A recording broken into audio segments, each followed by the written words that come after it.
So welcome to the March Digital Meetup. And if you haven't already noticed, we have Zack here, who is a very talented, what would you call yourself now, a technical director often? That is the term I like to use when nobody else will.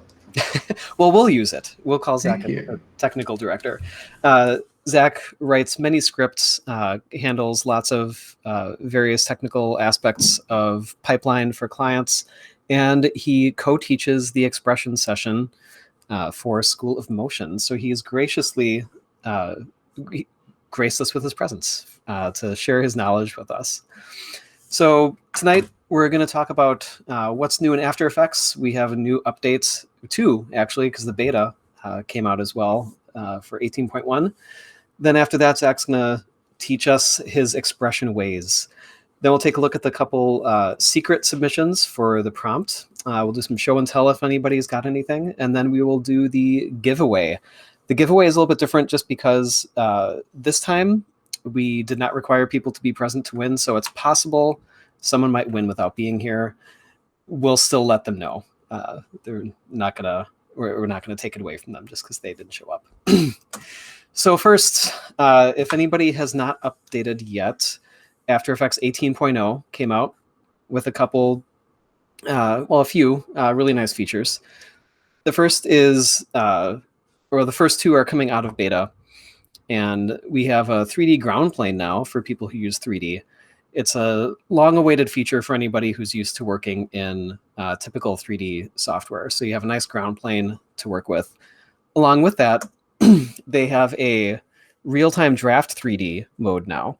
So this is much more responsive. It's actually, I believe, built off of real-time game engine technology. I'm not sure if they built it themselves or licensed, but it's very responsive. It still, lowers quality a little bit as you're moving around, but it's way, way, way faster than the previous way of dropping resolution or showing wireframes, and it makes working with 3D and After Effects just slightly less bad.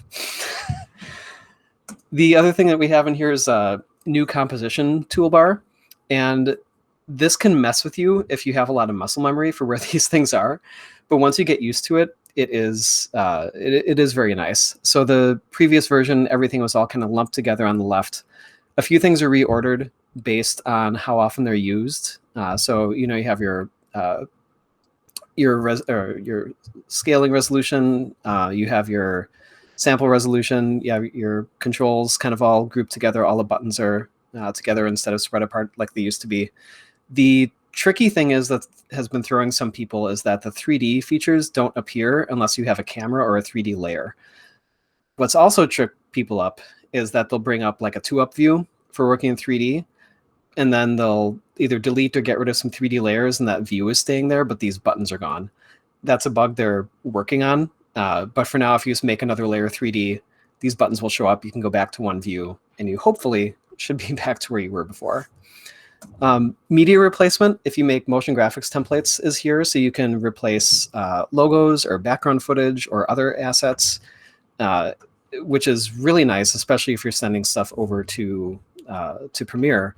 Your editor or yourself could actually swap out background footage or different elements in their edit without having to jump to After Effects, which is pretty handy.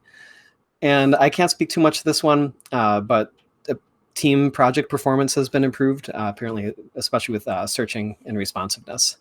So the real news, though, which I'm sure some, if not all of us have heard, is the 18.1 beta. And we have multi-frame rendering, which has been gone for a long time, and people have been asking for it. And we might remember this from render multiple frames simultaneously checkbox. It was like After Effects 13.2 or 13.5. I forgot when the last time it was there. But this is not that. This is completely different. The old way actually in the background launched like several copies of After Effects, including taking up all the RAM and all the file I/O. So it worked, but it was a very slow, kind of kludgy way of doing it. This is actually working all within the render queue, and it's much more streamlined. This touched something like millions of lines of code, and it seems like it's such a small thing, just use all the cores. But coding for legacy software, especially something like After Effects that's been around for almost 30 years now, I think, there's a lot of things that could break when you start messing with something that deep. So it's revamped. It's way faster, but it is still beta. It is still testing. So right now it's only in render queue. It's not in the timeline. It's not in your comp viewer. Also, plugins will need to be optimized for this. I think we'll link to it somewhere. Adobe has a list of what's currently running in the beta. But if you have some plugins in your comp that are not optimized and you run this, the parts that don't use that plugin will still benefit from the speed increase. It's just once it gets to that area where your unoptimized plugins are, it's going to slow down a little bit. But performance has been great. If you even run a lower end system with 4 cores and 16 gigs of memory, you still might see a 1.2, 1.3, 1.4 times speed improvement. I run an 8-core system with 32 gigs generally, and I've been seeing like 1.3 to 1.6, give or take. And it's noticeable, which is really nice. I've seen some people actually get close to the 2.5, 3 times speeds if you got a nice beefy system. So it's in beta. Try it out. It installs next to the shipping version of After Effects, so there's no worry about losing 18.0 and everything. I believe project files are still compatible back and forth, so you can work in After Effects 18.1 beta and then switch back to 18.0 if you want to, or vice versa. You might work in 18.0 and render stuff in the beta to get multi-frame rendering. But check it out. It's working really great, and I can't wait to see this show up in the real version of After Effects that we have. So, how does that affect yeah. like background rendering, like BG render, or like the current like terminal rendering like workaround? Does it? So it's different. The terminal rendering workaround is probably more similar to the old way, where it would actually spawn several instances of After Effects in the background. This is much less memory intensive. It's much less disk I/O intensive. It's actually using threads in the background instead of and sharing some resources instead of launching a whole new thing. So it's going to be a bit better. Can you still do it? You can still do it, yes. Okay. Some, because it's beta, some scripts and plugins, like I think Render Garden was having some issues. So, check it out. But like I said, it installs next to the shipping version, so you could still use the 18.0 for those other things.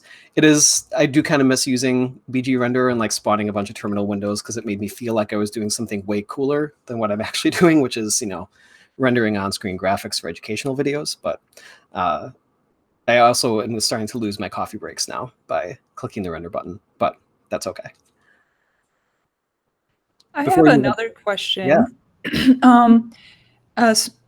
Will After Effects ever be able to render MP4s? Because part of my hesitation to upgrade is because I know so many people have been having issues with dynamic link to media encoder, and I only need MP4s. I don't want to spend the time rendering an MOV or AVI, and then, I don't know. I don't think that's coming back natively. I think After Effects is really trying to push toward being like, if you're going to render straight out of After Effects, it's going to try to do a higher res file. So you are going to be stuck doing that intermediate. There are workarounds. The people who make GIFGun make another script for it, and I'm drawing a blank on the name. Someone else is making a GIFGun equivalent for MP4s that I think should be out in the next couple of months. I mean, I just kick stuff straight over from After Effects to Adobe Media Encoder and kick out MP4s that way. But I mean, I understand that that's not natively inside of it. Yeah, and that has been my workflow. It's just dynamic link has kicked me in the butt so many times, and ugh. Yeah, dynamic link can do that sometimes. And the other thing too is that I think when you send stuff to dynamic link, it doesn't pay any attention to your comp color background. So if you're using that to set a background color, it's going to be black on Media Encoder. You have to make a solid or some other artwork to change that. But I also don't know yet if Media Encoder beta, if that will use the multi-frame renderer yet. It's probably going to be a while. So you could always, render out a beta faster and then send it right over to Media Encoder. Media Encoder also supports watch folders. So you can make a folder that's just called like temporary big giant files. And whenever it sees one, it will pick it up and spit out an MP4 file for you without having to do any other setup. So hopefully, though, the multi-frame renderer will make this a lot less of a hassle because it'll be faster. So, all right. Well, without further ado, I'm going to hand it over to Zack, who's going to teach us some expression stuff.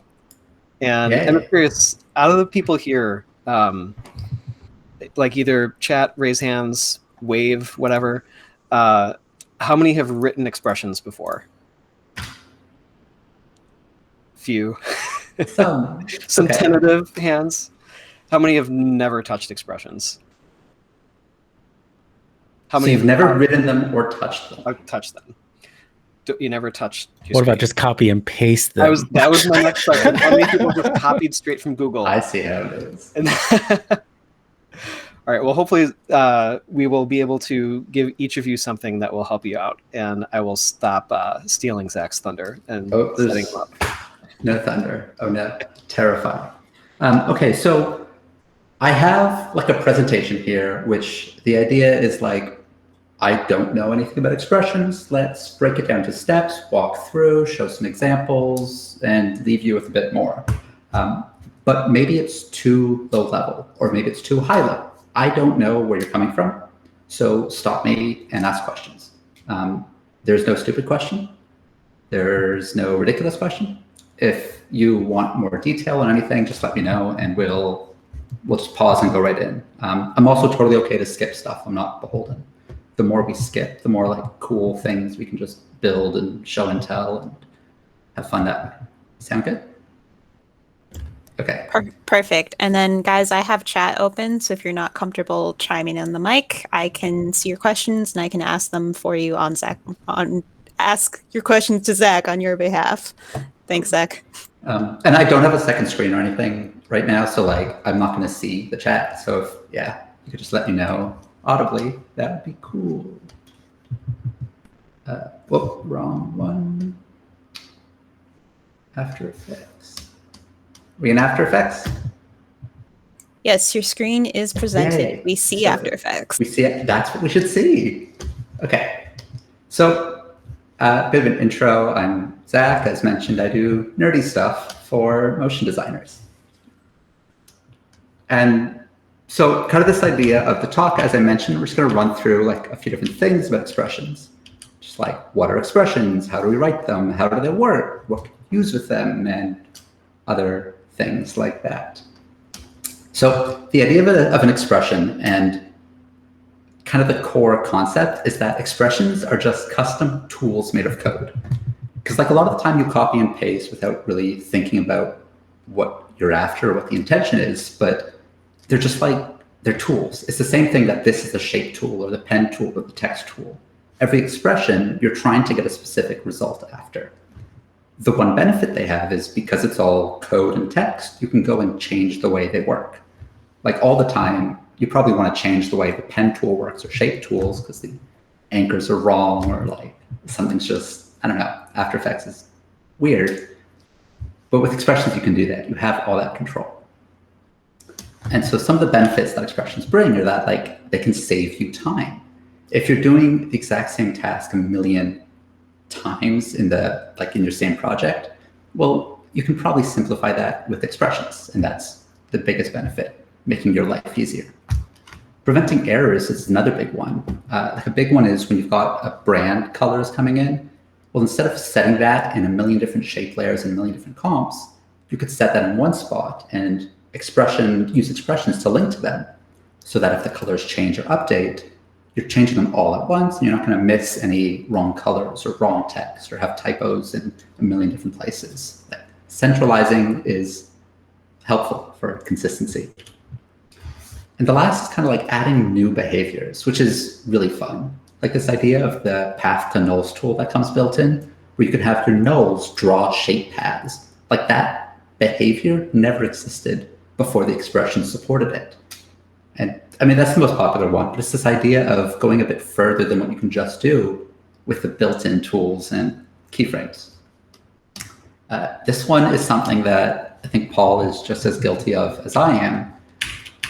The difference between the different types of add-ons for expressions. And they are different, and it does make a difference in that expressions are talking about those little bits of code that live on a single property. Like those little snippets, like wiggle is an expression. Scripts aren't expressions. If someone's talking about scripting, they don't mean expressions. Scripting is things like, explode shape layers or flow or kbar or other things like that. Technically, okay, flow and kbar aren't, but they're the same idea. Plugins are this whole other realm. Plugins usually live up in your effects and they add visual effects. But all of this is to say that expressions talk about tiny little bits of code that live on a single property and they just mess with that property. They don't modify anything outside of where they live. Just gonna skip the next slide. And it's just something to keep in mind, especially when you're looking for help or references or resources or trying to ask questions, because like scripting questions will give you different answers than expression questions. That makes sense to the group? I'm assuming there's going to be a lot of nods I'm not seeing, so let's just keep going. We got a few yeses, a couple not so much, but that works for me. So kind of going through some uses for expressions, really straightforward things. And again, all of this is very simplified. So you saw this little circle move across the screen. And that's not very exciting. But like, this isn't something that, let's start that again. This idea is really simple. Looping this idea is a pain in the ass, especially when you have these custom eases. Because now I can copy and paste this keyframe, copy and paste the keyframe, and do it on and over again. Oh, and I think actually in copying and pasting, I broke the ease a little bit. But it's this idea that if you copy and paste all your keys, to modify them, you've got to select all of those keyframes and shrink them down or change the easing on it. And that's kind of just a pain. With expressions, in a really easy, simple way, you can loop the keyframes. So now this is just going to play forever. And if I want it faster, well, I make the animation faster, and the whole loop is going to be faster. Really simple, really straightforward, but not the kind of thing that you can, I don't know, it's kind of the annoying, trivial, everyday task that makes your life a bit easier. Next example is everyone's favorite, wiggle. It just gives you random motion. Again, doing this by hand with keyframes would be nice and bespoke, but kind of a pain in the ass. A third, which is a little nerdier, is using like mathematical systems to have your layers animate. So here, we've got this nice, perfect wave going up and down. And while you could time this out with keyframes again, having this be programmatical, through the code, just gives you more control with less of the annoyance that the keyframes would bring. I mean, here, looking at it, there's like a little mathy stuff and some time and plus, but the basic idea here is that we can change single little numbers and change the entire animation. If we want it slower, we do this, change the animation. Can't do that with keyframes. Or like bulk control. And controlling a ton of layers with a single slider. And this idea here of taking all your layers and setting up expressions and controls and then unifying them so you get like one little tool panel or control panel. This is something I call technical rigging. And it is like the biggest feature or facet of the expression session course, just showing you not only how to write the code, but also how to build and think about ways to structure your projects so that you can control them efficiently and modify all those values. Just again, unifying controls, converting stuff. So here, the position of this layer is driving rotation of another. Very specific use case, but sometimes handy. Or crazy complex math. Like here we've got these layers telling you the angle of rotation between each of the shapes and the number of pixels apart they are. And it's kind of cool, but it's like a dynamic live system. Do any of these, not how to do them, but just the ideas. Do these ideas and concepts make sense of things expressions are good for? And it's not that this is an exhaustive list, just like, hey, here's some cool things you can do that hopefully make your life easier. We're seeing some gentle nods on camera. I love gentle. I actually alt-tabbed and I just saw some thumbs up, so hell yes. Okay. So coming back, let me just close panels. Next kind of chunk here is talking about writing expressions. And the biggest thing, if you're not used to expressions at all, you kind of get to them a weird way. Like everything in After Effects, nearly everything you dealt with in After Effects is like twirls. You twirl this, you twirl that, you twirl the next thing. But expressions are hiding. Anywhere in After Effects you see a property with this little stopwatch, you can add an expression. The stopwatch means you can animate it, you can add keyframes. If you can have keyframes, you can have an expression. Almost all the time. And so the quickest way to add an expression is to hold Alt on your keyboard. I don't know if it's like Option or something on a Mac. I need someone Mackie to chime in. And if you Alt click that stopwatch, you've activated the expression field. And what it's done is it's given you this whole extra little twirly area, and it's made the numbers red. Red is like, hey, there's an expression here. And it's added in a little bit of text. We'll get into what this means in a minute, but it's just this idea of like, hey, not only are there possibly keyframes on this property, but there's also expressions controlling it. I'm just going to switch back to look at the feed for a second. Is this way too low level? Or is there anyone that isn't familiar with this? Okay, so everyone understands this level of things? We're seeing some head nods. Okay, Yeah. cool. I'm just going to skip ahead a little bit then. Just want to make sure. And so let's see, where do we go? So talking about this little field, some of the ideas are the things you can put in there. And the idea is that everything inside this little field is JavaScript in some form. And one thing that we do see, one thing that I've seen a bunch is that people don't necessarily understand what goes in there. Because when you pick whip something, like using a little spirally thing, you'll get text like this, or like what we just saw, transformed opposition. And this looks one way. Like this is some words in a period. Like this looks like English. This looks like math. And then stuff like this is some weird hybrid of the two. And so it's a little hard to get, but the base idea is that everything here is JavaScript. It's a programming language that mixes these mathematical symbols with this text. And the stuff you can put in here, for the most part, is anything you can do in JavaScript. So if you go online and look up JavaScript coding or like random JavaScript animation or things like that, you'll get a lot of useful resources for expressions. And even if it's like JavaScript math or JavaScript looping, stuff like that. There are exceptions though. Because this is in After Effects, there's a lot of After Effects specific things going on here. Some of them are like wiggle. Wiggle doesn't exist in the broader JavaScript world. That's unique to After Effects. The same idea with loop out that we saw. Loop out is specific to After Effects. Some other things here are like time. The word time when using an expression is always going to give you the time right now. So we're 2 seconds in and it says 2.0. 3 seconds in is 3.0. Don't look at that. It's skipping ahead. And so time is a unique After Effects-y thing. Value is a unique After Effects-y thing.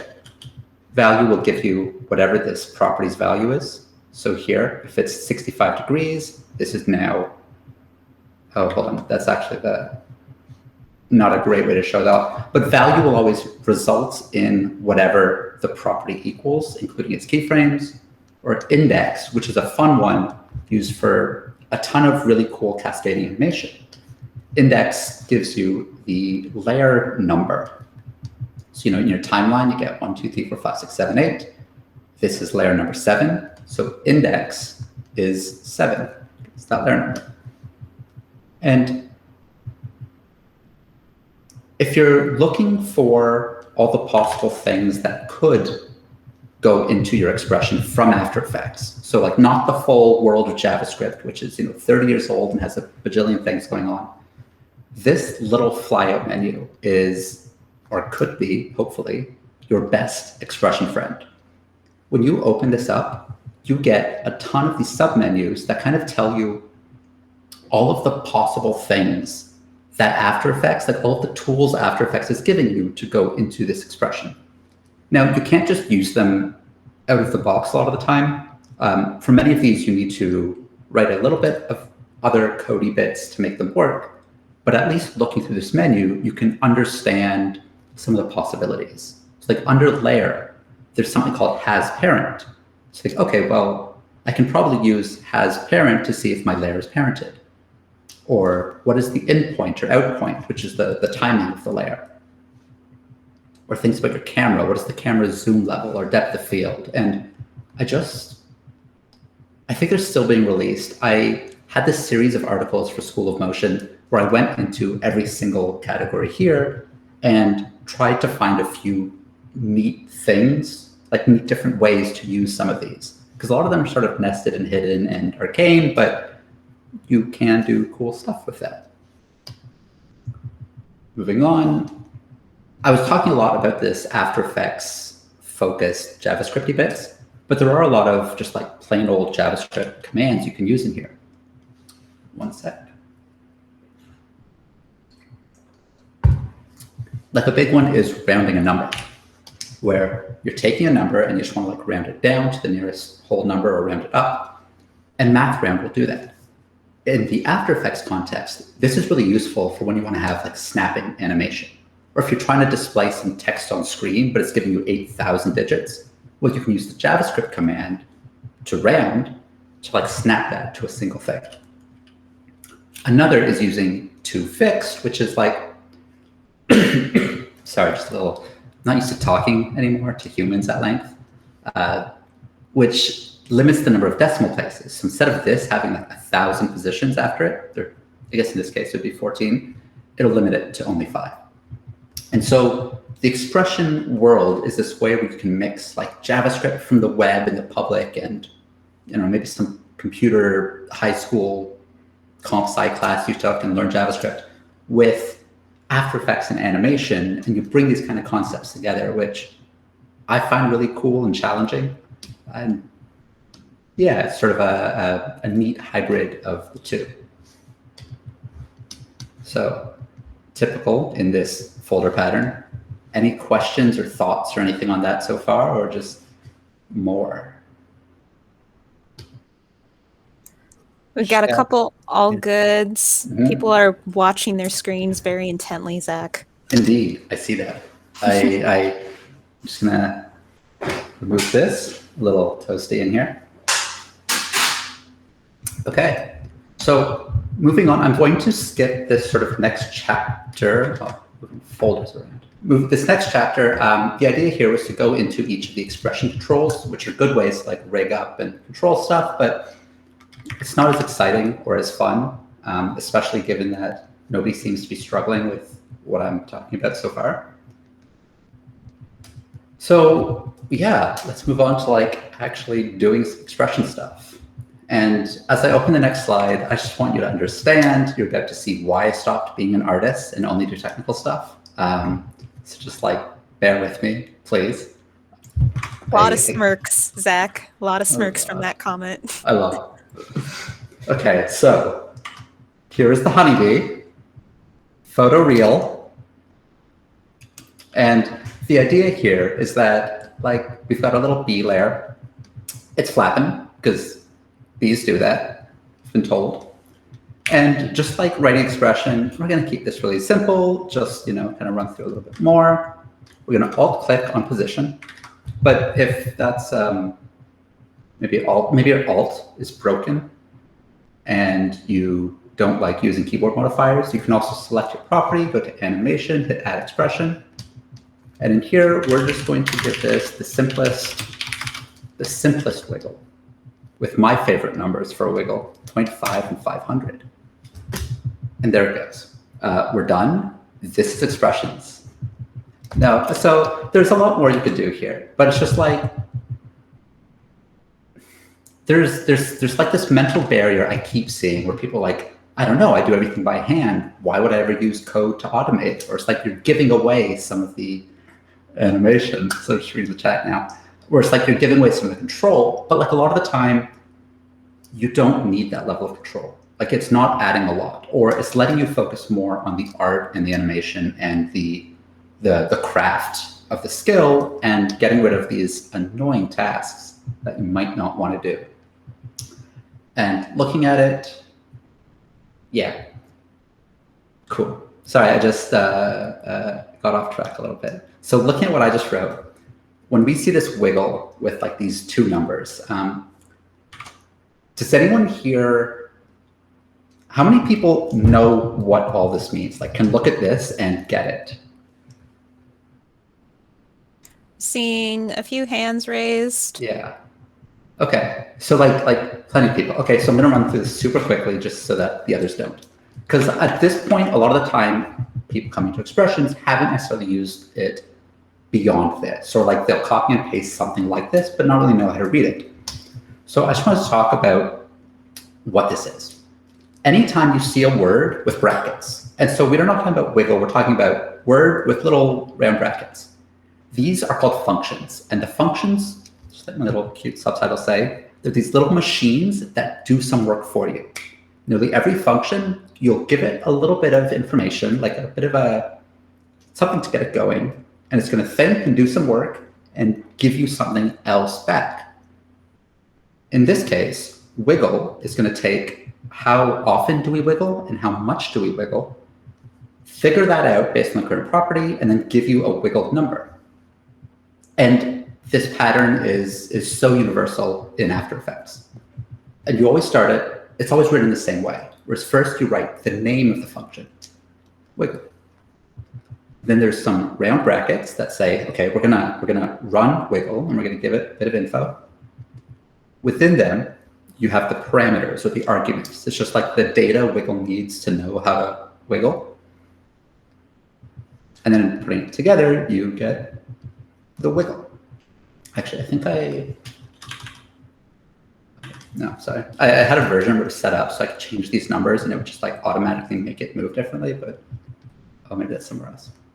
So this first number is how often we change the value. Like how often do we, let's look at the motion path. How often do we change the new position we should wiggle to? Oh. Zach, we have a question from the audience. Yes. The question is, can we talk about the extra parameters you can add to wiggle? Yes. Yes, we can. And then they also had asked, can it do octaves and noise scale? Yeah.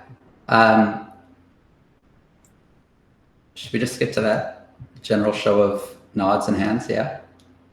Okay. I'm seeing some thumbs up and some nods. So I don't know if this. Oh, it is. Okay. So do I have a pretty one? No. Okay. Well, we're gonna get this one. So if to expand on the question, if we were to look at, I'm putting this on opacity just to show. I wish I had like a punch-in effect I could just hit so that the camera zooms in. But if you look at wiggle, remember I mentioned like this is the expression library of everything. Wiggle exists here, and 99% of the time, you're only going to see it with these first two parameters, frequency and amplitude. So as I was halfway saying, frequency is how often to change the value, amplitude is how much to change. There are actually 3 more values you can use. And these further refine the shape of the wiggle. So the next one is octaves, and it's like you have like a wave of water, and then you're inserting another wave of water on the side of the first wave, and you're adding another wave on side of that wave, and so you're like stacking the wiggles on top of each other.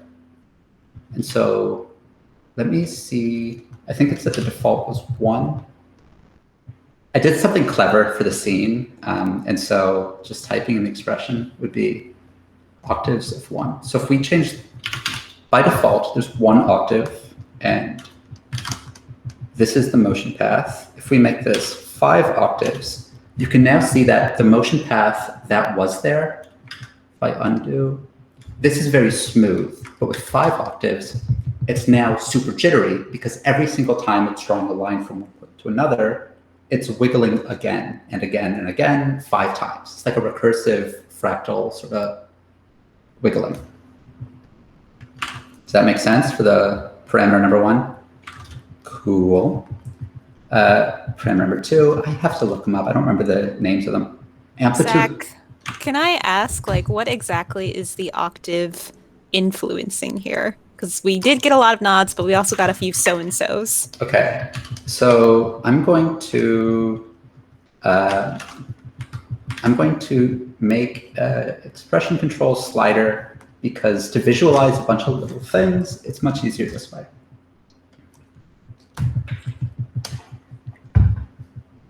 Okay, so super secret expression hack. If you have an expression like this, you can go to your graph editor and view it. Actually, that's the wrong thing. That was on. So if you click this little box here beside the equal sign to enable disable expression, it will figure out the values of your expression and then show them in the graph editor, which makes doing things like coming into here and changing this much more. So by default, there's 1 octave. It runs the wiggle once. And so if I make this 1 and click away to like save it, nothing's changed. If we make it 2, like the only way I know to explain this is that it's like stacking the wiggles on top of each other multiple times. And so the higher number this is, the more minute detail we're going to get in the curve. Like if you're in C4D doing mesh smooth, it's the number of like iterations there. Or if you're terraforming a planet, it's like how refined are you? Because that's an everyday Thursday task. And so this idea of the octave is the noise size. Did that answer that at all? Another way, I should have just gone for this first. Another way to see this is to add fractal noise into your scene. And a wiggle is drawing noise behind the scenes. Like there's a noise engine in After Effects. And the wiggle octaves is the same as the subsetting, as the complexity setter. So like 1 is like this. It's very broad and smooth. 10 is like this, super detailed and refined. It's how it generates the noise behind the scenes, technically. James, yes, you did complicate and ruin my progression. And path display. Do you mean the path display of this or in the viewport? I believe they were referencing like when you were near the speed graph. Yeah, Mark says viewport. Viewport, yeah. Okay, so for that, just to jump back.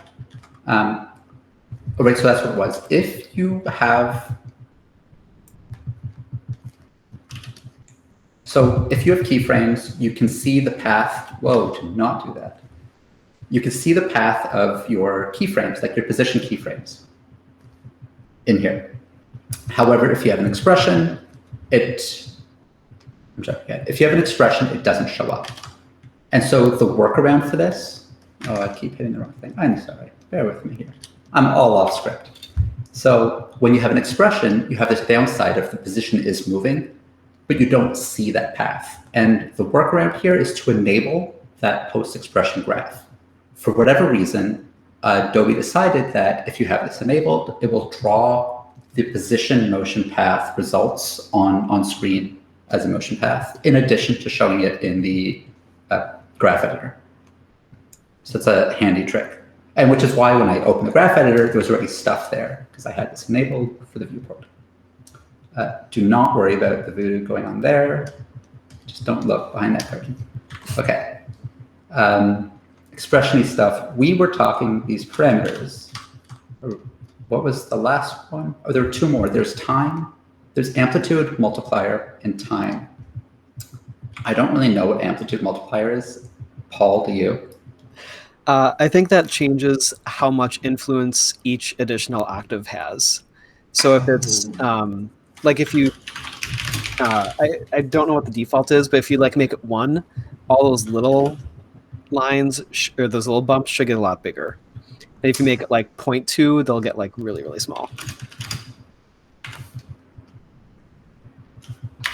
All right, so this is the next one. Oh, right, we need multiple octaves.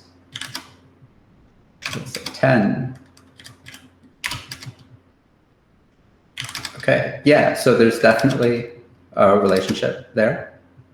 10 octaves, 0.1. Now, I think it's the other way, but it's the same idea, where this smaller number is smoothing out. Even though we have 10 octaves, we're not really seeing a result of it. But as we increase this number, the effects of each one are getting all sorts of wiggly. Oh no, oh no. I think this patient's dead. Yeah? Yeah, if I remember right, I think it's like, so if you do like 0.5, each one is like half the amplitude of the previous one kind of thing, so. There, oh, that's so ugly. I don't know why I launched that. But sorry, Windows has like this magnifier, and I have no idea what would happen, but nothing good. All right, so now that we're looking at the third, fourth, and fifth parameter, which is time, it just like shifts your the whole like calculation forward and backward.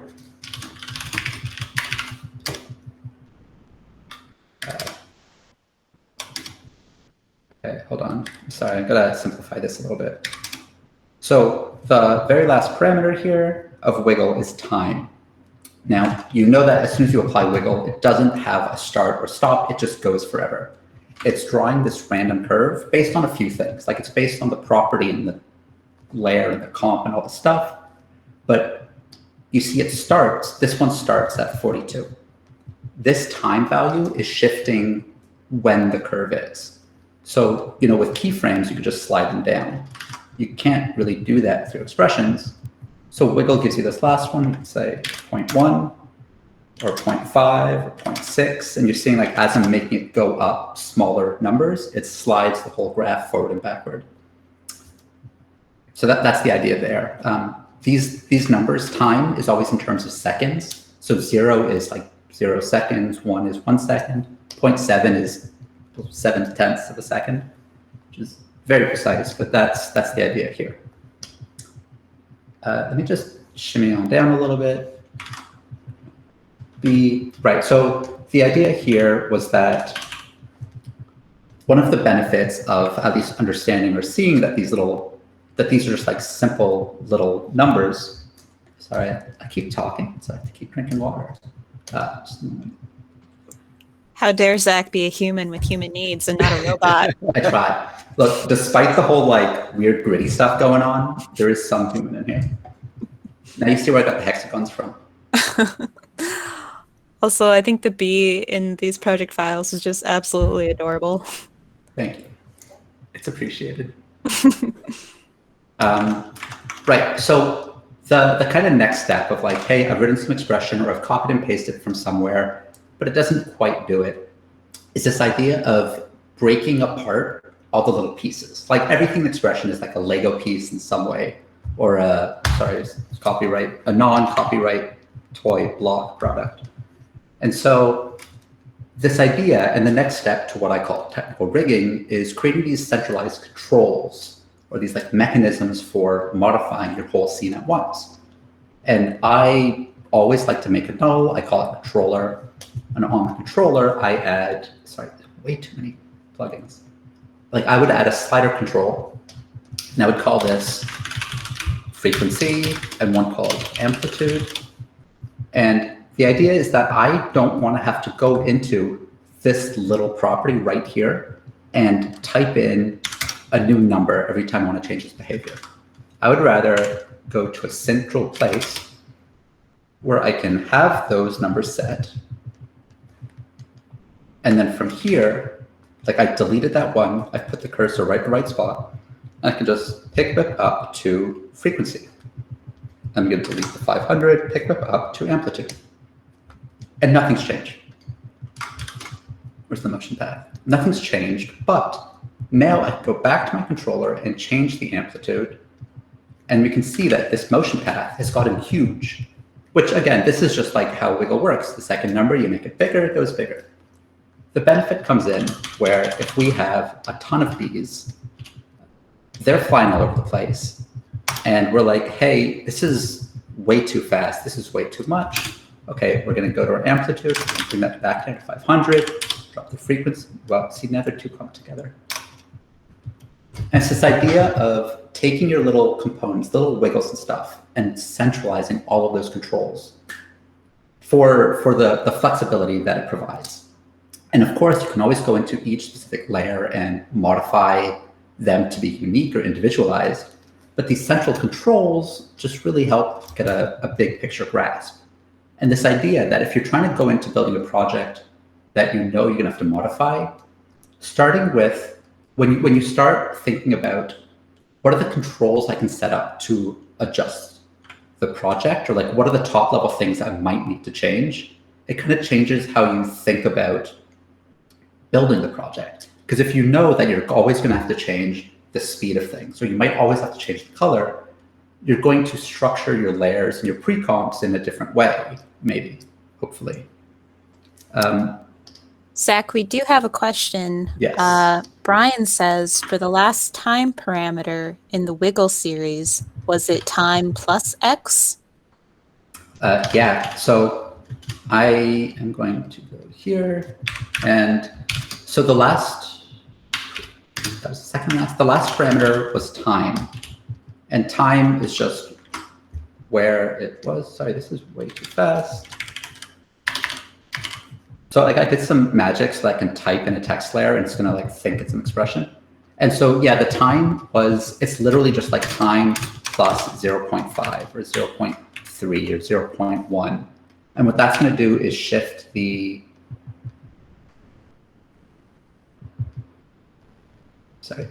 it's going to shift the whole curve over. So if I now make this 4, 3, 2, 1, you can see that it's the same wiggle, but a different like a different timing of the exact same path. And so like, okay, maybe you like the exact same wiggle. You could conceivably use that mechanism to offset that for each layer so they're all happening at a different time. That's not the best way to do it, but you could. Right, see, now my comps are all out of order. Controls, yeah, controls, we like controls. Last thing to show was the wing animation. And this is just back to what I said really early on. I've made 2 keyframes here, each wing kind of like flapping up. And then I've used the loop out expression with ping pong mode to go back and forth. And so without the expression, or with the expression rather, you're seeing like you've got this nice little ease. Hey, it looks like flow. About that. But if we turn on the post expression graph, we can see that it's now going to loop out forever. And this is how my little bees are set up. Just like pre-comp, 2 keyframes, flapping about. Okay. Are there questions for this? I feel like we kind of ran through like a bajillion questions already, but I would say that wasn't meant to be detrimental. It's just going back to wiggle. Yeah. Is there a way to add easing on wiggle? Like when it reaches the crest of an amplitude, like maybe it eases in or out of the movement? Not more than already there. So like wiggle's whole thing is that it is eased for you. It generates those points and it kind of like, it does a spatial interpolation. Like it tries to get there, but it gets there smoothly. And so sometimes if the wiggle number is, we have the technology, we can just do this. Okay, I'm just gonna make a null in this comp, my poor, beautiful slide comp. And we're gonna say wiggle 0.5, 500. So if we look at this, like at this point in time, it's generating the number minus 270. And then it's generating the number minus 118 and so on. But it doesn't give you like a sharp point. It's trying to like smoothly get there. And so you can't explicitly smooth it more But using the octaves and amplitude multiplier, you might be able to soften it a bit. It depends on like how fast or how sharp your initial movement is. Sort of the general way to smooth something, try to call this wiggle. I've just duplicated the slider, Control D. So what you can do is wiggle has this counterpart called smooth. And so what I can do is pick whip that slider and then just write smooth. And okay, so this is a little hard to see. This first one with like the tall spiky bits. Oh, this might just go crazy. Okay, so that's the initial one. And if that's still not smooth enough, by adding a smooth expression, yeah, so the colors being the same because they're both on sliders is a bit hard, but it's taking that initial animation and it's trying to add like a layer of softening to it. And just like how wiggle has these parameters to control how wiggly it is, on smooth, you actually have those as well. You can choose how many like snapshots in time and value to smooth out your first value. Zach, I see a lot of people leaning closer to their monitors. Could you show us how to do smooth one more time, please? Oh, I would love to. Okay, so you know what? Sorry, give me a sec. A little rusty from giving presentations. We're gonna go to script expressions and make this big. Thank you for your patience, everyone, while I remember how settings work. So many people are happy right now. Yeah, so am I. I'm happy on the inside. So so like our wiggle is really here, and you can see it's sharp and precise. And I feel like maybe just like a bigger number might help. Sorry, I'm trying to come up with like a perfect, terrible example, but none of them are as terrible as I would hope them to be. And so there's two ways to use smooth. The first is to pick whip another property. Like here I'm picking up to my wiggle, and it's given me the stuff After Effects gives you. Okay. And from here, you can just type dot smooth. And this is going to take whatever that property is. It could be anything in it could be many things in After Effects, and it will try to smooth it out for you. And the only thing is, this example is a little hard to see just because of the color's the same. So let me just do this real quick. Between 50, go away, this one. I'm gonna do this on opacity, which should give us a different color. Yeah, okay. Cool. So the pink one is the main wiggled one. The blue one is the smoothed one, which is taking our wiggle slider and then smoothing it out. 0.5, 0.2, and 5. So the initial values smooth it out in a specific way. But if we make this wider, like if we give it more properties to check from, more frames to check from, it'll change the way it's smoothing. Let me see. I think I'm going the wrong way here. Yeah, I didn't set this up in a way that I could type in nice round numbers and just have it automatically work. But that would have been a great trick. So that's one way smooth works. The second way is if we had a bunch of keyframes like this. Just gonna make them really close together and hide that. So, I think I should get an Emmy for this sick animation work. Okay, so we've got some keyframes here that are really, really jittery. If you enable on the same property as your keyframes, an expression, you can just type in smooth right here with nothing else. And it's going to smooth those properties. So you see like the spiky ones with the keyframes we made that are super harsh and they're all linear. And it's going to give us this nice eased curve in between them. Lots of contemplative nods. Yeah, like the most common place I use this, or used to, is when I'm dealing with tracking data. You get your camera data in from whatever tracker, and yeah, it's good, but it's not perfect. Just by like adding a smooth onto those baked keyframes, it simplifies, or like it cleans that up a lot. Or like transferring data from other packages between them. Smooth is handy. And to me, it's like the opposite of wiggle. Because, you know, like wiggle, if you have keyframes, will take the keyframes and then wiggle them. Smooth will do the same thing, but the opposite way. And if you hate expressions, not only are you at the wrong presentation, but there is a panel in After Effects called Smoother that will do this. You can select your keys, you hit apply, and it's going to like smooth them out with math and more keyframes. See, that didn't even smooth them, it just added a lot more keyframes. Thanks, After Effects. Okay, we're good on the smooth? Cool. Yeah. Where's the crunchy? Sorry, peanut butter humor. It's not for everyone. Next, okay, so I don't have a ton left. I also don't know how I'm doing time-wise. How am I doing time-wise? We're pushing at 8, we go to 8:30, but I think as long as people are happy and learning, I think we're good. Okay. I just got a message that someone loved the peanut butter humor comment, so I'm into it. So a few things that I always point out with expressions, like there is this issue that as soon as you learn any new tool, everything looks like the thing you want to use the tool on, be it hammer and nail or smooth and your keyframes. But there are problems with expressions. The biggest, most common thing is that like big, crazy expressions can get heavy. But not only big, crazy expressions, like a million instances of a small expression is also going to make your project heavy.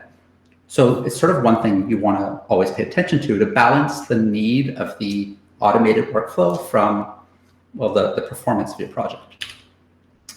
Another is that a lot of the time, like this rig I built, where I've spent all this time to pick whip things and build controllers and set up a whole scene, and inside of here I've got pre-comps and stuff. Well, okay, if I'm only doing this once, why did I do all that work? Like, it's easy to go down the rabbit hole and spend a full day building a reusable thing that you're never going to reuse. And that gets to the next thing, is that expressions can be a time sink, especially if you're like at that little Dunning-Kruger moment of like, you think you know what's going on, but you might not. And so you go and you spend hours and hours trying to learn and build stuff. And then it's like, you've missed your delivery window because you've been trying to build an expression and stuff. And the last is, I think, the one I hear most from studios and clients, is that they don't want to use expressions because the other artists don't know how to use expressions. Of course, the idealized answer here is education for all would be nice. But yeah, it's just like, if somebody else has to use it, keep that in mind when you're writing it. Everyone knows what wiggle is, but people might not know linear and other crazy things there. So like, if you are going to use them, just make sure you're writing in a clear, concise way. Don't do like weird codey tricks and things. Just because it works doesn't mean you did it well, but that's true of everything. Looking at you, Photoshop people with 3,000 unnamed layers. So going further from here, there's just like a few reference links to different things. These are just some websites where you can go ask, well, 2 of these are forums you can ask for help. I own and maintain the first 2, but really the Adobe one's like a great place to go ask questions. I mean, it's like the official resource, great forum. A lot of people there are trying to help out, just like help with expression questions and stuff, or ask in your local, maybe a little gate-kept Facebook group if it's own. And then Paul can answer all the expression questions. No. Don't volunteer me for this stuff. And then someone will thankfully, hopefully, jump in and be able to help, or like your friendly Slack team or Discord server. We'll post Zack's email in the summary. So. Yeah. Oh, it's there. We're getting there. The middle one, the expression guide, it's like all of these little flyout menu things. It tells you what all of them do and how they work. There are a few examples, but it's more like a technical thing of, if you want to find out without being on the spot on a presentation what all these different variables mean, that's where you'd go to look that up. Next up is training. Like, where can you learn more? I'm a little biased towards Expression Session, which is the School of Motion course that I was involved in. Another place is workbench.tv. Workbench is great for, like, okay, I know what Wiggle is. I can build most expression keys myself, but I kind of want to go further. It's like, it's the next step. And sometimes it's the crazy future steps, like the people that build working calculators in Minecraft. That's Workbench with expressions. They do weird, crazy advanced things, and it's really cool, but also educational. And the third is MotionScript, Dan Edwards' site, where it's like the classic go-to of expression knowledge. Yeah, it's a little dated, but I don't think it's going to see this recording. But it's great. It's reliable. Furthermore, sorry, I'm just going to jump on MotionScript for a second. That's where, like, if you Google, like, how do I do this thing in expressions, MotionScript is usually the first one to come up. So it's Dan Eberts has been around, but he's also, like, taught most of us passively about how we do what we do. Yeah. Finally, just me. I'm Lovatt on everything, site and email. I do have like a little blog post thing up on my site that lists some like further links, all the links I just mentioned, plus some how do I learn JavaScript and fundamental thingies. Yeah, so that's me. And Zack, I have some stuff ready for like show and tell. Sorry, go on. I was just gonna say, I love how you wrote on this slide, "Let me stalk you?" ? I don't know if anyone caught that, but yeah, there's. I mean, I can release this AEP if people are into it. There's fun little things in all the subtitles. Fun is subjective.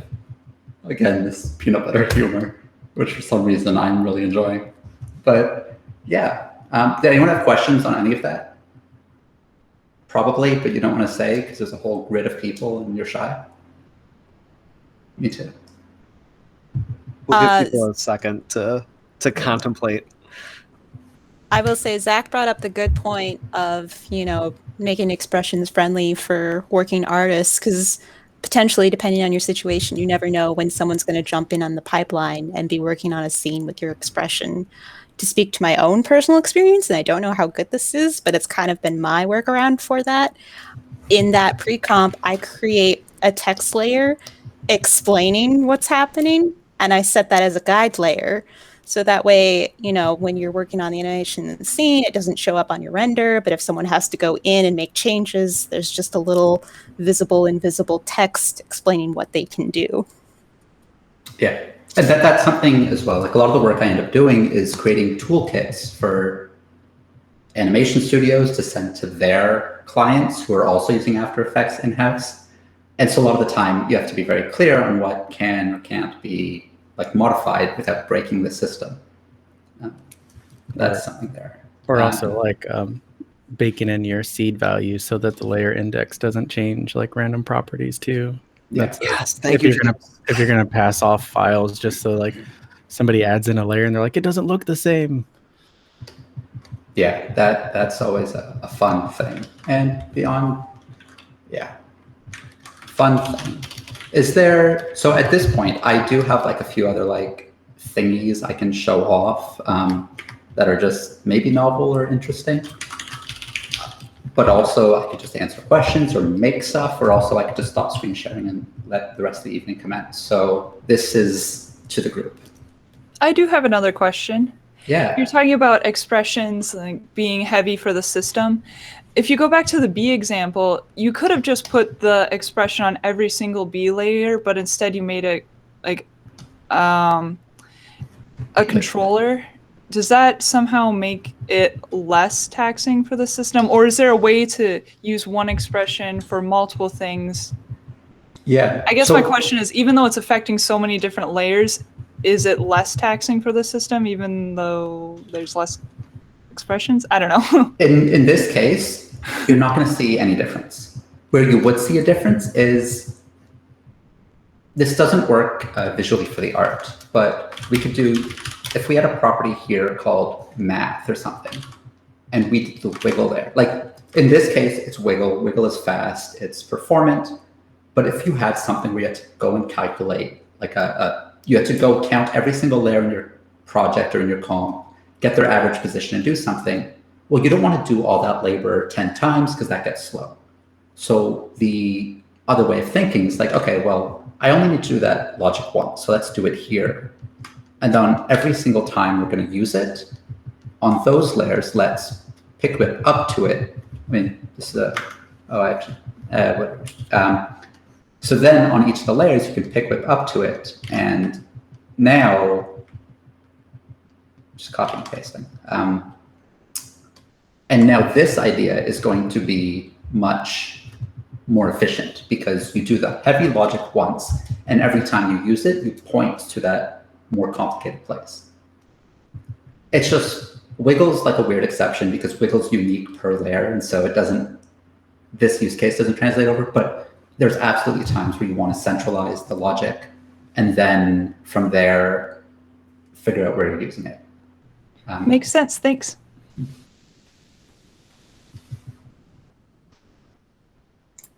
Are there any other questions for Zack? I got a question for Zack. Yeah. Actually, today I was writing to my employer that I need to get some educational training and use your class as an excuse. So even if I don't win it tonight, I'm probably still going to go anyways. But my question is, I watched the video that has one-on-one help? Is that what you get with the course? Oh, just like with any school of motion course? I've never done one, so I don't know how it works. Yeah. Well, I just want to, this is a good time to transition to this. Brian associated with this group, whose last name I don't know how to say, wrote an amazing review of just like School of Motion-y stuff on the user group's website. I just shared it, like I shared it this afternoon with School of Motion internally, and everyone's just glowing because that is such like a great series of testimonials about the course, so thank you. But that does go and talk about that experience. And it's like there are paid TAs that will go, that you're assigned to, and you can ask questions and they'll give you direct feedback.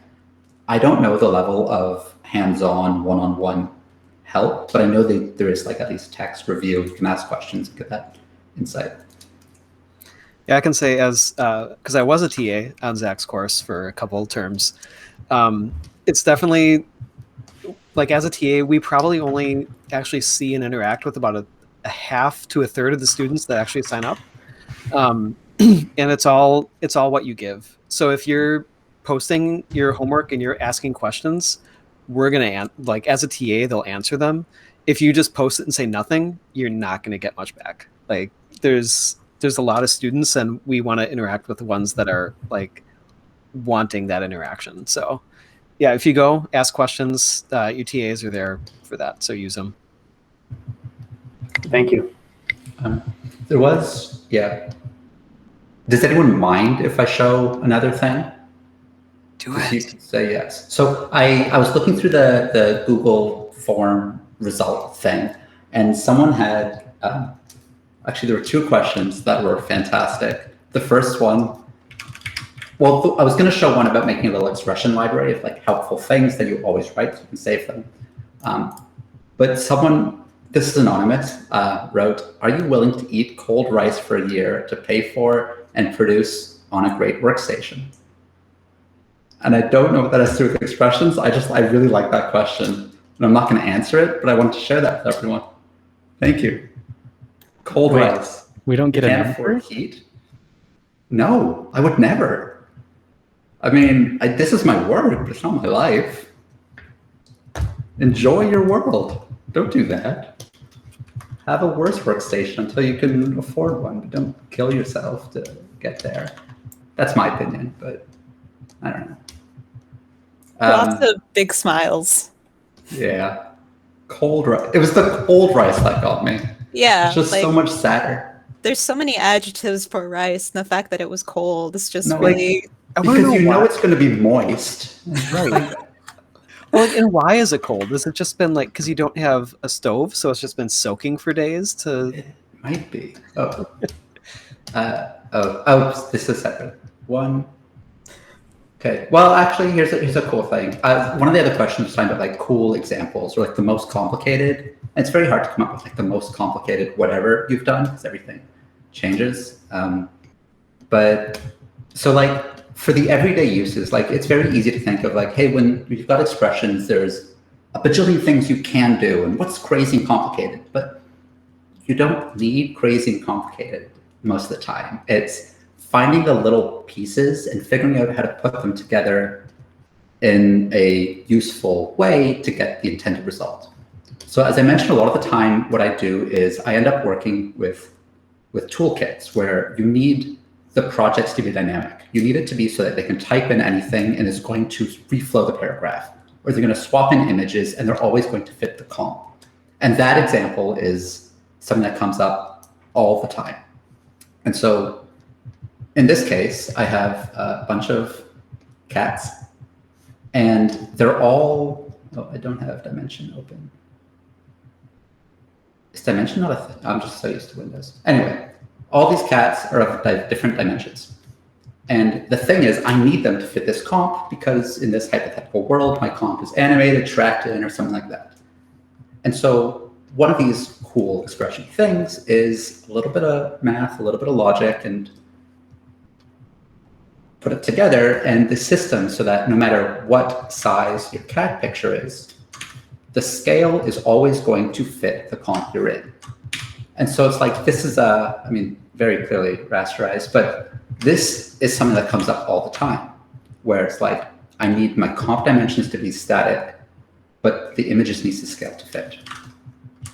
And so like, I do have big, crazy, complicated things, but when you're dealing with cats, it's always like the appropriate one for the project. And so it's these kinds of ideas where I'm more interested in finding the everyday tools and then saving them for later. And so going on this idea, I'm going to do the terrifying thing of switching sharing to be my whole screen just so I could show you something in a code editor. And we're only going to look at the things we're supposed to. Oh, actually, on this note, I was posting this somewhere else today. I discovered that if you hold Alt and click on a piece of footage, you're going to get more codec information. So like, look under the millions of colors. It tells you like how it was compressed. That's neat. Maybe not useful, but it's neat. Okay, so this idea here of an expression library. In recent versions of After Effects, you can import these JSX files, which is usually like your script, your explode shape layers, or Easy Bake, or other shameless plugs for things that you can buy from me. But you can also use them as expression engines as like expression libraries in After Effects. And I'm going to make this super big. I'm not going to switch back to everyone's face. We'll get all recursive like that. But is this big enough to see? Yep. Yes. Okay. Thank you, Zach. So the way we write these files is super specific. Like as far as these curly braces, the quotations, and the structure, it kind of has to be exactly this, which is annoying, but once you do it once, you kind of get it. And the idea is that you're making this library of custom tools, just like the built-in wiggle and smooth and everything, but they're things of your own creation. So I actually haven't tested it with this specifically, but I'm hoping it'll work. Whereas now I'm going to say scale to comp. I'm so sorry for the clacky keyboard. Some spaces, and we're going to try that. And this here is if the thing I'm showing doesn't work, at least I know this will. And this idea that you just put your expression into the file, you hit save. And then we get expression errors, and that's how it works. So, hold on. No, we're good. So in this case, with the one that I know works, I have to hide some of these, make this bigger. Okay, I've made it a little too big for my window. So just like you can pick whip to other layers, you can pick whip to footage in your After Effects panel. And so using that, you could pick up to your footage. You use a property called source data. Again, all of this copy and paste from the internet. But then here's the trick, where you have your expression library, and you're getting the thing called sum numbers. Remember we had pick width to opacity instead of opacity.smooth? Here we're saying library.sum numbers, because that's what we called our function in our file. And then we can use our sum numbers and say 100, 200 is going to equal 300. It's going to take our numbers and add them up. Again, I don't want to get into the JavaScript, just this conceptual idea. It's like 400, 200, 6. But if we change this to times, it's now going to multiply them. So that's a handy thing. Whether or not our scale to comp works, I am going to try this and hope that this works out of the box. It might not. And if someone there has the answer and knows that this isn't going to work and I've messed up, please tell me. It'd be a lot less embarrassing. That music's not what I expected to hear, but okay. Okay, so it looks like this doesn't actually just work out of the box. For this expression, I would need to figure out how to manipulate it. But generally, this is the idea where you have a separate file. You store all of your common expressions. And then, oh, I think it's because this layer doesn't exist. And then they will be saved in a file. You can bring it to your comp, use it wherever you'd like, and just keep going on your merry expression way. And that's handy to me. Zach, we have a question from the audience asking, is there a resource that explains why you use quotations, curly brackets, etc.? Yeah. Just to like have a good way to start understanding how to write expressions from scratch. Yes, and so all of that stuff, this is like, it has nothing to do with After Effects, it is JavaScript. So anything you look up as like Introduction to JavaScript, JavaScript 101, and so on, that's going to tell you all about that weird syntax. Because it's like a whole other language of bits and bobs. And so that's there. On that site, I listed on my site, that link I posted that goes to my site of expression resources, I have a bunch of like free places to learn about JavaScript things. So that'll teach you all of that. Yeah. Are there any last questions for Zach before we move on to other official business? Yes. Seeing a lot of smiles, so I'm going to assume that everyone is content. And again, a big shout out to Brian W. for writing up that opinion piece about all of the courses that School of Motion has to offer. Like, we weren't expecting such a thorough effort, and we really appreciate all the time that Brian took into writing that. So thank you again, Brian. And of course, thank you, Zach, for your amazing presentation. Of course. And feel free to like reach out, email me, Slack, Twitter, Discord, whatever the heck. I'm always around to answer questions and help out. Actually, just one personal shout out if I can. I assume you won't mind. So like the idea of this giveaway for the course, which they will get to in a minute, was like if you show a donation receipt to be entered into the raffle. I have an open policy for any of my scripts on any scripts that if you show me a donation receipt, like any good cause, I will give you whatever script you want for free. Just instead of like buying it, go spend the money on somebody who needs it more. Let me know and take your pick. That's always permanent, no restrictions, just like take advantage of it. Be a good person. And that's it. Can I ask one last question? Okay, James. Is there any data in After Effects that you're adding an expression to that cost more than another? Like say, like point lights versus nulls versus whatever property on the text or something. It's sort of the other way. Any property, it will kind of evaluate it the same way. There are expressions that are way heavier than others. Like the sample image expression is the heaviest single thing you can put your computer through in the expression world. They've improved it over the years, but it's still really slow. And the idea of that is like, it's like a color picker for your pixels in the comp. And that's really slow. But like every property more or less will be the same, except maybe text animators. Text animator, expression animator, I think is kind of heavy. I'm not sure. More or less, most of the time it's not an issue until you start getting into big complicated things, which is the only projects that I get involved in now. But yeah. Well, I think last call for any questions, but I think we're good there. Some nods, smiles, thumbs up. Awesome. Some head nods. All right, Zach, thank you so much for sharing your knowledge. It's awesome, and it's always a pleasure to talk with you and see your face. So. Oh, likewise. All right, so let me share what I got here. All right, so that was Zach. Again, thank you so much. If we're going to get into the giveaway very soon, but if you don't win, I do recommend Expression Session, because when I was TAing for it, I got to see like all the back end of it and kind of go through the whole thing, and it does a really good job of walking you through, like, I barely know how to start to like rigging up really I don't want to say complicated, but extensive comps and rigs. So it's a worthwhile course to check out. So really quick, because I know we're kind of running on time, wanted to talk about the March prompt, which was secret. And we had 2 submissions, so I just wanted to go over them quickly. We have Adam and Brian.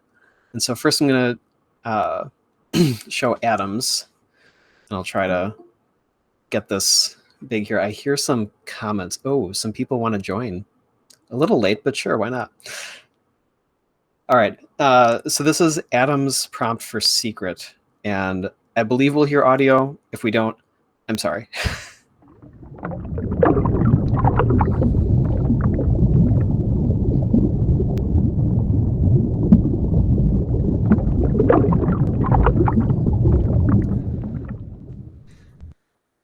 So Adam got dark with this one. We'll watch it through again. And I don't know, Adam, are you on? I saw him earlier. I think I see him. I'm here. Yay. But was that a yes, there's an Adam here? Yes, I'm here. Can you hear? Oh, hey. Hey, Adam, do you want to tell us anything about your secrets? About your secrets? Should we be concerned? Do we need to call somebody? No, what I did is I created this thing inspired by this book I read called Book of Eels. And then I like got to this point where I was like, I gotta make it something secret-y. So, hence the body falling. I do have to say, it was one of those things that, like, I don't know what I was expecting, but it wasn't that. And then it happened. I was like, oh, this got dark. But I like it. I like the use of color. I like the kind of wavy, looks like turbulent displace or wave warp, to kind of get the sense of movement in water. The color transition works really well for me. So nice job. So we have one more to look at, which is Brian's. Let me present that one. Here we go. So I'll turn the sound up on this one.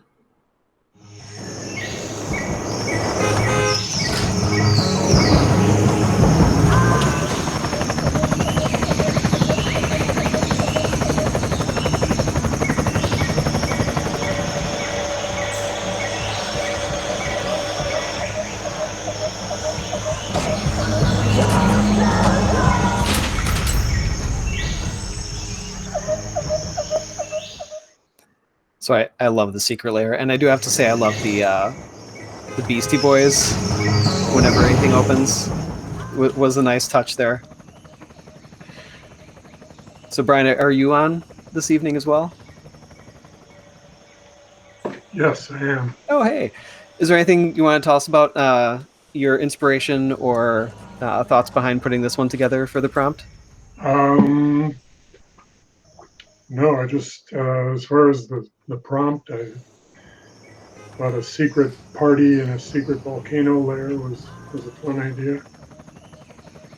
I would have to agree. And I love the cutaway that we get to here of the jetpack. It's just a nice way to break it up, and it just came at just the right time, and it felt really nice. And then the volcano all opening up that way is awesome too. Thanks. When you first shared this on Facebook and I saw that volcano open up, I literally laughed out loud. And I was also happened to be on a business call, and I think I startled some of my coworkers, but it was just comedy gold, Brian. Very brilliant timing. I absolutely am a huge fan of that. Thanks. Cool. Thanks, Brian. So those are prompts. If anybody still wants to go on, we have the link on our Facebook group and on the site. We're going to compile whoever else submits one before the end of the month into the newsletter, so you can check it out that way. So we're kind of getting late, so I'll just ask this once. Does anybody have any questions or anything to get help on, or some show and tell to do before we move on to the giveaway, which I'm sure is what people really want? But always happy to. You have an audience right now, so if you have any questions, now is a good time to. Hannah put a link in chat, Paul. What? For show and tell. Show and tell. ArtStation. Okay, I'm gonna share this tab. Hannah, is there anything to say before we show this off? There is audio, so you have to. I think Okay. it's off by default, so you have to take it. Okay, I'm just gonna pause it too because I know it. Okay, so let me share this tab. ArtStation. All right. Anything else you want to say before we take a look? No context? Nah. Okay. I don't know what we're about to see, but I see some fridge magnets, so it can't be all that bad. I like that the fridge magnets say door.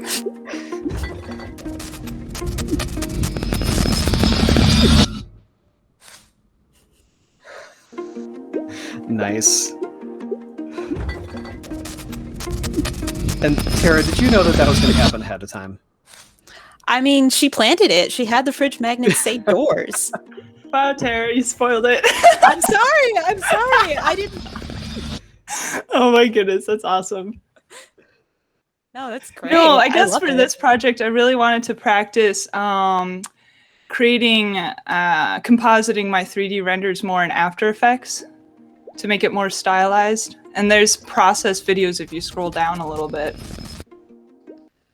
I agree with James's comment about loving the mixture of styles. You like blended them so well where like they're distinct enough where you can tell there's different styles, but it's also cohesive where it feels like it all still lives in the same world. So kudos, Hannah. I got some joysticks and sliders in here too. Absolutely. Which we're going to talk about character rigging on the next meetup. Yeah. So this couldn't have been better timed. Awesome. So yeah, tell us a little bit about what this is for. It looks like it's. Yeah, it's actually, so I'm teaching an animation class, and all of my students are creating a project, the project Doors, and this is the opening to it. So they have this blue character, and he's going to jump from one end of the screen to the other, and then it'll cut to the other student, and it's like they're going through a different portal, and each student gets their own section, and then the character pops through the door to the next one. So we get sucked into the fridge, goes through the students' projects, and then I need to animate him coming back out. So that's what it's for. That sounds like a lot of fun. Yeah, well, now I have to grade it. True, the downside to coursework. Well, that's really awesome. Yeah, I agree with James too. The mixture of styles there is really cool, and the texture work. What are you using in After Effects to kind of play with your stylization of your renders? So to create the little rough edges around everything, I just use scatter, which I just recently discovered in After Effects. Just puts a nice soft edge and scatters everything. That's basically it, besides just different color, like curves and levels and things like that. One thing that I really learned from this project is in the very beginning, the camera pans a little bit. I did not animate that in 3D because I wanted to make sure the timing was better. You do lose a little bit of depth to it, but I thought it was worth it just to nail down the timing better in After Effects. So I just blew up my composition and rendered it at a higher resolution. Yeah, I think I mean post pans like that are a perfectly valid technique, especially in animation. I mean, animation is all about getting it done. Post pans, that's a good word for it. the post Ken Burns of footage, even though it's not the photo. Yeah, that I think it works because it even though it's a 3D render and it kind of has that little flat feel, I think it still is it kind of nods to the 2D character that you have, and that it's just a little bit flatter of a background asset. But yeah, and I knew since I was going to be putting scatter over the top of everything anyway, I didn't need to have it at super high resolution for rendering anyway. Or I'm forgetting the language, but it was at a higher resolution, but less of passes. I don't remember. Yeah. Well, I think the making things look worse is a totally valid technique as well. So thanks for sharing that. That's really cool. Thanks for watching. Yeah. So last call for any show and tell. Okay. So we're going to go to our last little bit of the evening. Paul, how much money for charity did we raise? Well, before I get to that, I mean, I hinted at this before, but next month we're going to talk about character rigging and a blah, blah, whatever. Okay. So now we're going to get to our giveaway. But we had, this is really awesome. Zach, thank you too for sharing that. This is something that's available for your tools as well to make a donation. I think it's a really great way to just kind of shift where some of our money is going for good causes. So with everyone this month, we raised up to $400 for the charities that we had, which, if I'm remembering right, it is the Phyllis Wheatley Community Center, Simpson Housing, Appetite for Change, which are all three local Twin Cities organizations, and the North Texas Food Bank for everything that's been happening in Texas. So thank you all for doing that. That's incredible, and I feel awesome that we were able to help out.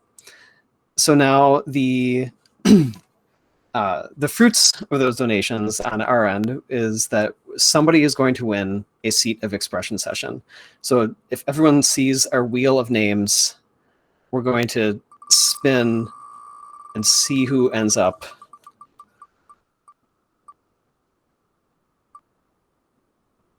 Looks like we have Lucas. Lucas, you were on the call earlier. Lucas, are you still here? I'm still here. Hooray! Lucas, congratulations. You are going to get a seat in the Expression Session course featuring our Zack Lovatt. I'm going to call you our Zack Lovatt now. I'll take it. Look, as a Canadian, I'm halfway there. I will say, though, Lucas, if this was too much sass, I'm sorry for the next 12 weeks. Having lived through it, you'll enjoy it. If a news photographer can survive it, you can survive it easily. So, well, thanks. It is a lot of fun. A lot of cats too that you'll see. I don't know that you'll see Taylor Swift as a cat in there like we did tonight, but I didn't even register as that. It was just like a picture from cats. Yeah, we could add Taylor Swift as a cat. Oh, I think we just changed the course now. So that's it for this evening. Thank you so much for everyone. Oh, Tara has something to say. We have something to say. We need to plant the seed. We both have Post-it notes on our monitors. Yeah, it was too low. I didn't see it. So in not the next meetup, but the meetup after, one thing we're looking at doing is as an exercise, as a group, finding something in a previous, an old reel, our first reel, finding one of those pieces that are maybe too embarrassed to even bring out, and recreating it, reimagining it now, later in your career, knowing what you know. So I'm just we're taking the temperature of the water. I see a lot of nods. Is that something that people would be cool trying to do It doesn't have to be your whole reel. We're talking like just one piece. It could be a couple seconds. And this wouldn't be for next month. This would be like 2 or 3 months down the road. So you'd have time. I've been wanting to do that for a while, just for kicks and giggles. Well, now you can do it for a meetup. Yeah, we would ask that, like, you tell us if you don't want to show your old piece, because you personally are not comfortable with that. We will respect that, but you might get a little bit of sass. But you would tell us what the old piece is, and then we would ask that you show us the new piece as it is reimagined. And yeah, you can be present, or you can just like send them. You can email them to us, or put it in Discord if you're not going to be able to make it. But yeah, we're calling it Real Reimagine or Reimagine Real. We're like that. Really stretching. We are. Play on words. But. Yeah. So we'll put it out there. We'll also post on the groups and kind of take people's temperature. But it's something we really would love to do. It's an idea that came up a while ago. So start thinking about your reels, and you don't even have to have the project files from then. But like, take that concept and redo it. So thank you, Tara. I completely ignored my Post-it note. I should have put it over my camera instead. Then I would have seen it. So now I think we're closing out the evening. Lucas, congratulations on winning expression session. Thanks to everyone who donated. That's really awesome. I never expected us to raise $400 for those charities. That's great. Thank you everyone for sharing, from the secrets to Hannah, your show and tell. Zach, thank you so much for sharing your time with us. I still see that it's sunny over there on the West Coast. I'm a little jealous. For now, it'll get dark soon. So that's it for this month, everybody. Look out for the newsletter. Look out for announcements on the next meetup, and we'll see you on the internet. So. And we are still taking volunteers. So if anyone's interested in volunteering, we'll like send out an email blast soon. But if you're interested, just let us know. You can hit us up on Discord, Facebook, or email. Yes, I saw Sarah's cat again, and it was adorable. Thank you, Sarah, for being on camera. And thank you, everyone, for coming tonight. Your attendance is great. Thanks all. All right, thanks. Bye, everyone.